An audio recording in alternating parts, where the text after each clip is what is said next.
Hi guys, నేను ఎలా ready అవుతానో ఒకసారి చూపించండి అక్క అని అడిగారు కదా, అదే చూపిస్తున్నాను. ఇది నేను ఎక్కడికైనా వెళ్ళేటప్పుడు అంటే లైక్ ఫంక్షన్స్ అటెండ్ అయ్యేటప్పుడు నేను ఈ విధంగా రెడీ అవుతాను.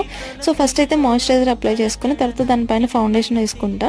అండ్ దానిపైన కాంపాక్ట్ ఫౌండేషన్ వచ్చేసి లాక్మీ, ఇది వచ్చేసి కాంపాక్ట్ వచ్చేసి ఫేసెస్ కెనడా. అండ్ కాజల్ అనేది నేను ఖచ్చితంగా పెట్టుకుంటాను. కాజల్ ఎక్కువ నేను లాక్మీ యూజ్ చేస్తాను. ఇది నైబీలో ఎప్పుడో ఒకసారి ఆర్డర్ పెట్టాను, నైబీ బ్రాండ్ది. అండ్ ఐలైనర్ వచ్చేసి నాకు మొత్తం పెట్టుకోవడం రాదు, అండ్ నాకు ఆల్రెడీ థిక్గానే ఉంటుంది, పెట్టుకోకపోయినా ఒకలాగే ఉంటుంది. నేను చివరి చిన్న వింగ్ లాగా పెట్టుకుంటా అంతే. అండ్ ఇది వచ్చేసి ఫ్లిప్కార్ట్లో తీసుకున్నాను. అండ్ ఇక్కడ మస్కరా వేసుకున్నాను అనమాట. మస్కరా నాకు అసలు గుర్తు కూడా ఉండదు. నేను పెళ్ళికి తీసుకున్న ఐటమ్స్ ఇవన్నీ కూడా నార్మల్గా అయితే నేను ఇంత హెవీగా అయితే రెడీ అవ్వను. అండ్ లిప్స్టిక్ అయితే వేసుకున్నానా లేదా అని డౌట్ వచ్చేలాగే చాలా లైట్గా వేసుకుంటా, అది క్రేయాన్ లాగా ఉంటుందన్నమాట. అండ్ హైలైటర్ కూడా నేను పెళ్ళికి తీసుకున్నదే.